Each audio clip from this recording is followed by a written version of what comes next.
الرحيم waxaan halkan ka soo jeedinayaa qorshaha wasaaradda howlaha guud guryeynta iyo gaadiidka haddii aan la idmo sanadka 2016 wuxuuna u qoran yahay sida tan soo socota horumarinta iyo gacansiinta kaabayaasha dhaqaale ee Puntland kow daraasad kormeer iyo qiimayn ayaa lagu sameynayaa dhammaan mashaariicda la xiriira kaabayaasha dhaqaalaha ee Puntland nooc kasta ay yihiin project-ga iyo kuwa kale oo engineering expert ah siinaya labo qiimaynta kambaniyaasha dhismaha gaarka ah si loo helo heerarkooda waxqabad oo ah ABC intii kale waa soo maray sanadkii hore soo socotay hadda sanadkan waxaan ka bilaabaynaa categorizationka waxaa la yidhaahdo hal saddex gacansiinta hay-adaha shaqada ka wada biyaha ku fataha degmada Qardho iyo Gaalkacyo tii Gaalkacyo hadda waa socotaa tan Qardhooda waxaan rajaynaynaa inaan sanadkan haddii la idmo qabto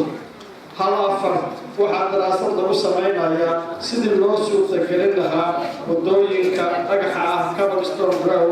oo sanadkii hore naga baaqday sanadkan system kale oo ka fudud ayaan u diyaarinaynaa haddii la idmo inaan iska qoro hal shan waxaa la sii wadayaa nidaamka tayeynta dhismaha construction quality control oo ah in dhismayaasheena heerkii ay joogeen oo 60% ahaa aan ka sii wadno 70% aan gaarsiino dawladda hal lix dhamaystirka dhismaha xarunta cusub ee wasaaradda haweenka Mudafa iyo xarunta dhalinyarada ee degmada Baargaal iyo golaha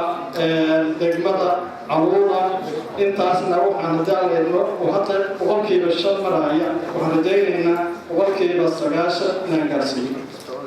hal toddoba horumarinta waaxda tayeynta dhismaha iyo mashaariicda oo 40% hadda maraysa sanadkan soo gaarsiinay waxaan rajaynaynaa 60% inaan sanadkan gaarsiino tayada dayactirka iyo qalabaynta xarunta wasaaradda howlaha guud iyo gaadiidka oo sanadkan la baneeyay oo hadda 40% joogta waxaan rajaynaynaa 60% inaan gaarsiino hal sagaal gacansiinta iyo dhamaystirka shuruucda ku saabsan mashruuca dhismaha ee wadada Garowe Gaalkacyo dhowr sharci oo la ka rabo uu yahay kii hadda kambaniyaasha iyo categorizationka loo sameeyo nidaamyada la xiriira oo dhan intaan soo qabanay hadda bili u dameeyay maaha inta kalena inaan dhamaystiro baan rajaynaynaa 20% bay gaartay 70% baan gaarsiinaynaa hadda hal toban in xarunta dhexe ee wasaaradda howlaha guud iyo gaadiidka lagu rakibo qalabka quwadda faraxda solar energy oo ah hadda 0% inaan qalabkaas ka faa'iidaysano baan rajaynaynaa hal 11 in la helo qalabka ka dhiman shaybaarka dhismaha ee hore loo keenay oo aan hadda dhammayn 30% buu joogaa 70% inaan gaarsiino aan rajaynaynaa hal 12 in mashaariicda ka socota Puntland sida garoomada dekedaha wadooyinka lagu xoojiyo injineero barta farsamada laga qabanayo si ay marka dambe u xuntaaniin waxaan rajaynaynaa inaan mashaariicda kala duwan ee sanadkan noo socota aan ku ataaj garayno injineeradeena si ay u bartaan waxa laga qabanayo oo bidli innaga shaqadii ay noogu qaban karaan iyagoo junior iyo iyagoo senior magaaleynta iyo siyaasadda dhulka horumarinta jaangoynta dhulka magaalooyinka iyo qaabka loo horumarinayo oo 30% joogta waxaan jecelahay inaan haddii aan la idmo 50% inaan gaarsiino tijaabin degmooyinka Boosaaso Garowe iyo Gaalkacyo nidaamka magaaleynta sharcigii la baasgareeyay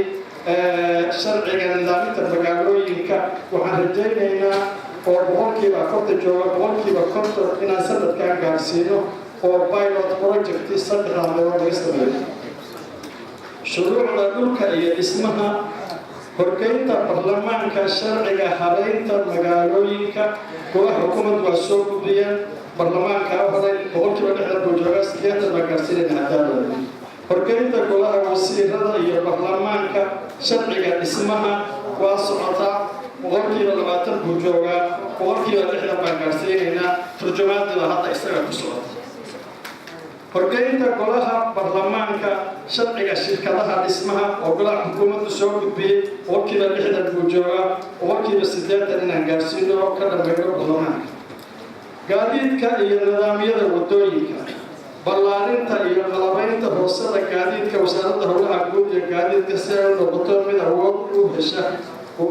adeegidda gaadiidka kala duwan waa socotaa boqolkiiba 40 baa soo gaarsiinay boqolkiiba 50 inay gaarto baan rajaynaynaa haddaada afar labo hirgelinta calaamadaha farsamada nabadgelyada wadooyinka in lagu rakibo magaalooyinka waaweyn boqolkiiba 5 bay joogtaa hadda boqolkiiba 30 baan jecelahay sanadkan inaan gaarsiiyo afar saddex in wasaaradda loo helo gaadiid lagu fuliyo safarrada kormeerka mashaariicda gobolada iyo degmooyinka ee fogfog boqolkiiba 20 bay joogtaa boqolkiiba 60 baan jecelahay inaan gaarsiiyo tayeynta shaqaalaha iyo maamulka tababaro joogto ah oo ah dalka gudihiisa in loo sameeyo waa socotaa boqolkiiba 50 bay joogtay boqolkiiba 60 inaan gaarsiinaan jecelahay shan labo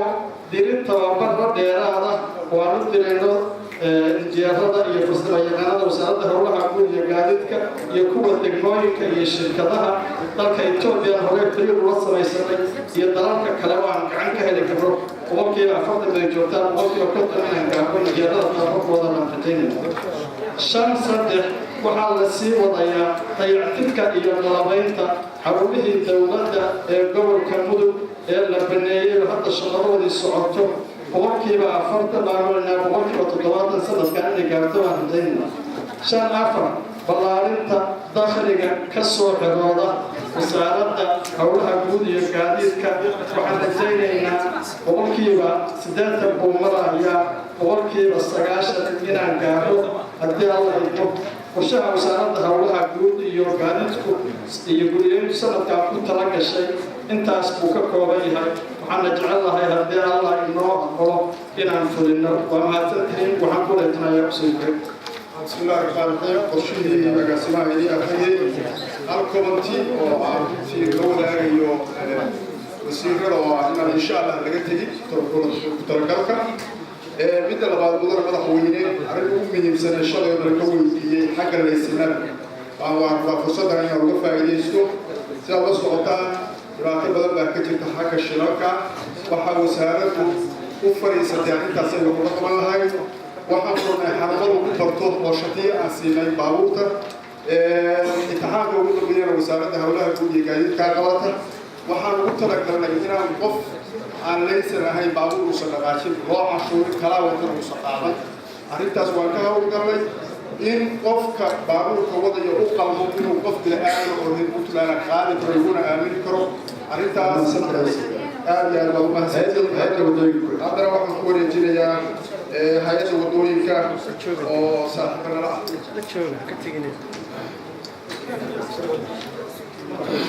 hay'adda wadooyinka baajka lixda بسم الله الرحمن الرحيم اللهم صل على سيدنا محمد مدن مدحويني مدحويني وفيجين مسؤولين كانوا كلها وزيرة